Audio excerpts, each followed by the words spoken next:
When we first looked to the stars, we saw a canvas for our grandest dreams of exploration and discovery. The Apollo missions, the Voyager probes, these were testaments to human curiosity, reaching out into the vast, silent darkness not for conquest, but for knowledge. Space was the ultimate frontier, a place that belonged to everyone and no one, a sanctuary for science. But that idealistic vision is fading. Today, on December 12, 2025, we must acknowledge a profound and unsettling shift.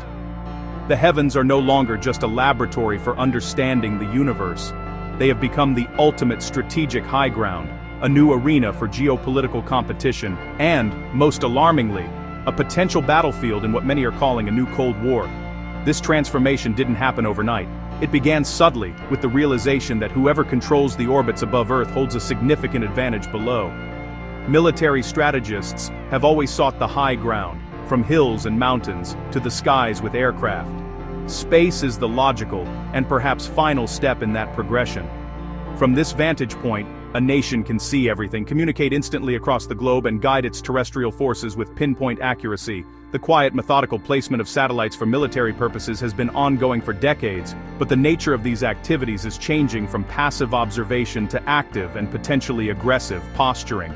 The final frontier is being weaponized. We are witnessing a dangerous pivot. Instead of solely launching telescopes to gaze at distant galaxies, nations are now developing and deploying technologies designed to deny other countries access to space.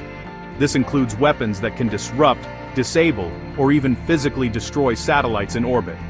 The very technologies that connect our world, providing GPS navigation, global communications, and vital climate data, are now targets. The silent expanse that once inspired awe and unity is now echoing with the whispers of conflict. This isn't science fiction. It is the stark reality of our modern world, where the next major conflict might not begin on land or at sea, but hundreds of miles above our heads. The implications of this shift are profound and far-reaching, touching every aspect of our technologically dependent society. The dream of space as a peaceful commons, a shared resource for all humanity, is under direct threat. We stand at a critical crossroads, forced to confront the dual nature of our own ingenuity. The same rockets that can carry a probe to Mars can also carry a weapon into orbit. The same scientific principles that allow us to communicate across continents can be used to jam an opponent's signals. As we continue to push the boundaries of what's possible in space, we must also grapple with the responsibility that comes with such power. Satellites are the invisible backbone of our 21st century civilization. Think about your daily life. The GPS that guides your car, the credit card transaction at the grocery store, the live news broadcast from another continent, even the timing signals that regulate financial, markets, and power grids. All of it depends on a complex web of machines orbiting Earth. For national security, their importance is magnified 1,000-fold. They provide the eyes and ears for military operations, offering real-time intelligence, surveillance, and reconnaissance. They are the command and control nodes that enable secure communication and guide precision-guided munitions to their targets. In essence, these orbital assets have become a nation's central nervous system. But this profound dependence creates a critical vulnerability. These incredibly sophisticated and expensive pieces of hardware are, for the most part, defenseless. They travel along predictable orbital paths, making them relatively easy to track and target. While they are essential for power projection on Earth, they themselves are fragile. An attack on a nation's satellite constellation could be devastating, effectively blinding its military and crippling its economy without a single shot being fired on the ground. This makes them incredibly tempting targets in a conflict, a modern-day Achilles heel for even the most powerful nations. The very systems designed to provide an advantage have become a source of immense strategic risk. The methods for attacking these orbital assets are becoming increasingly sophisticated. We're not just talking about missiles. Electronic warfare is a key component of this new battlefront. A hostile actor could use powerful ground-based transmitters to jam a satellite's communication signals, rendering it useless. They could spoof its GPS signals, feeding it false information to confuse navigation systems that rely on it. Furthermore, cyber attacks pose a grave threat. A skilled hacker could potentially infiltrate a satellite's control system, seizing command, shutting it down, or even turning its own functions against its owners. These non-kinetic attacks are insidious because they are difficult to attribute and can cause chaos without creating physical debris. This escalates the danger of miscalculation. If a nation's critical satellites suddenly go offline, is it due to a technical malfunction, a solar flare, or a deliberate hostile act? In the tense moments of a geopolitical crisis, ambiguity is the enemy of stability. The inability to definitively know the cause of a satellite failure could lead a nation to assume the worst and retaliate, potentially triggering a conflict that spirals out of control. The fragility of these systems, combined with the stealthy nature of modern electronic and cyber warfare, creates a dangerously unstable environment where a single ghost in the machine could precipitate a global catastrophe. While electronic attacks are concerning, the prospect of physical or kinetic anti-satellite weapons is even more terrifying. These weapons are designed to physically destroy a target in orbit. A common type is a direct ascent missile launched from the ground, which travels on a suborbital trajectory to collide with a satellite at incredible speed. The impact obliterates the target, but it does something far worse. It creates a cloud of thousands of pieces of shrapnel. Each tiny fragment, from a paint chip to a bolt, continues to orbit the Earth at speeds exceeding 17,000 miles per hour.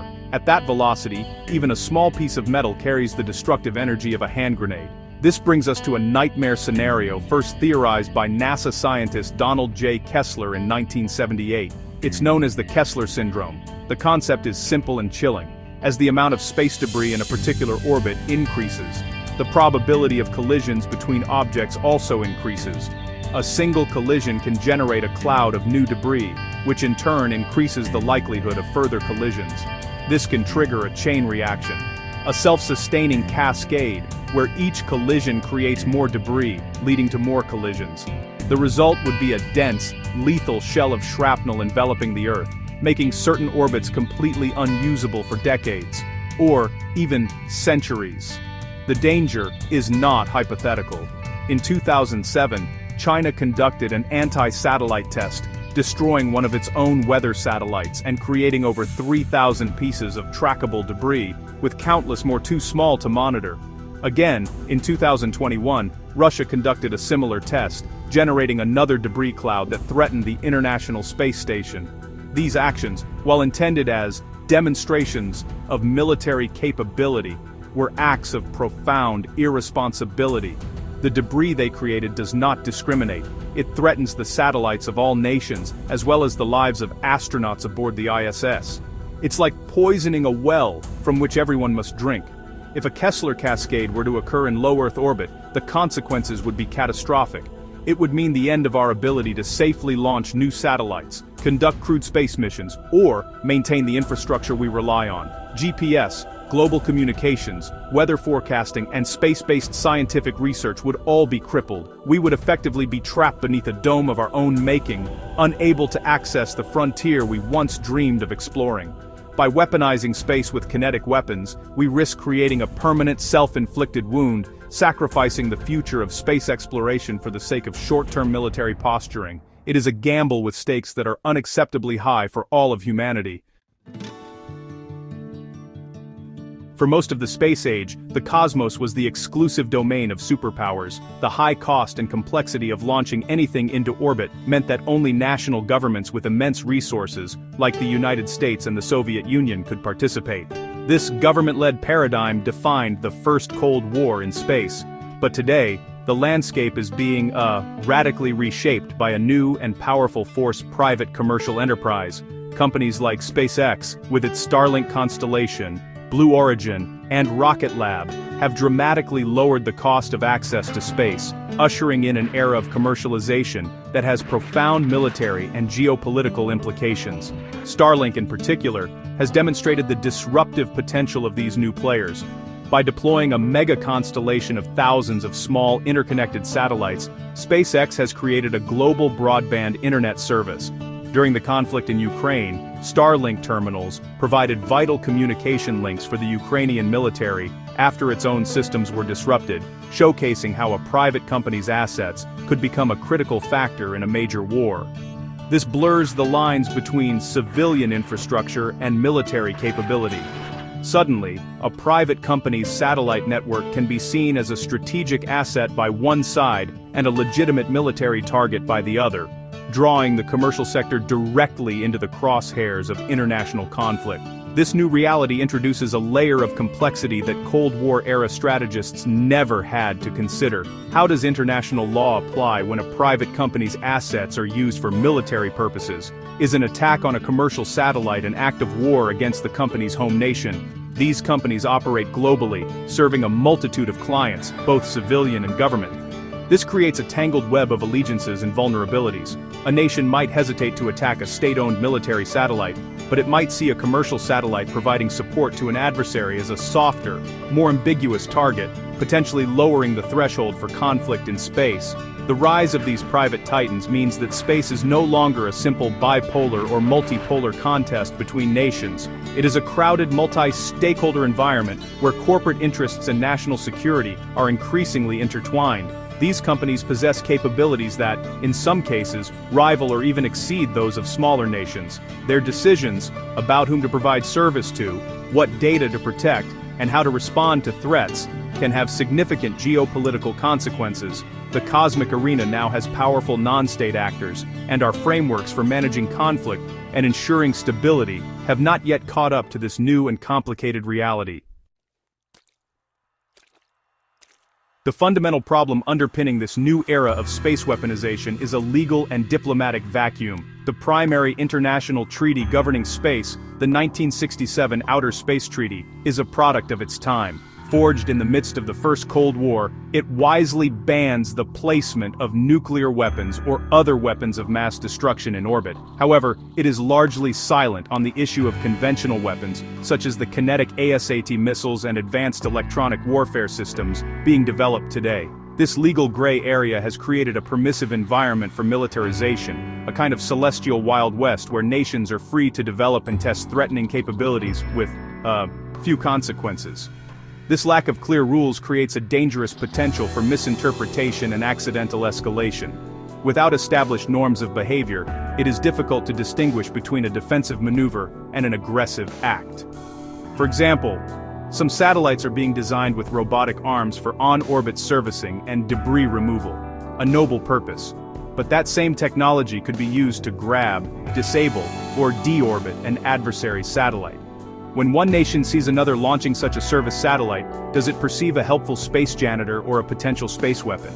This ambiguity breeds suspicion and fuels a security dilemma, where one nation's defensive actions are seen as offensive by another, compelling it to respond in kind and creating a vicious cycle of escalation. Furthermore, the fight for space is not just about military security, it's increasingly about economics and resource control. Some futurists and entrepreneurs envision a future of asteroid mining, where celestial bodies are harvested for precious metals and rare earth elements. While this may seem distant, the legal groundwork for who owns and controls these resources is being debated right now. If space becomes a lawless domain of competition, the race for these resources could easily spill over into conflict. The struggle for dominance in orbit today could be a fight for control over the trillions of dollars of resources in our solar system tomorrow, turning space into an economic battleground, as well as a military one. We are at a precipice. The path we are on leads toward a future where low Earth orbit is a minefield of debris, where our critical infrastructure is perpetually at risk, and where conflicts on Earth can instantly extend into the heavens. This is not an inevitable outcome. The global community must come together to establish clear, verifiable, and comprehensive rules for responsible behavior in space. We need a 21st century update to the Outer Space Treaty, one that addresses conventional weapons, defines rules of engagement, and creates transparency to build trust. We must collectively decide if space will be an arena for conflict or a frontier for peaceful cooperation. The cosmos is watching, and the choice is ours.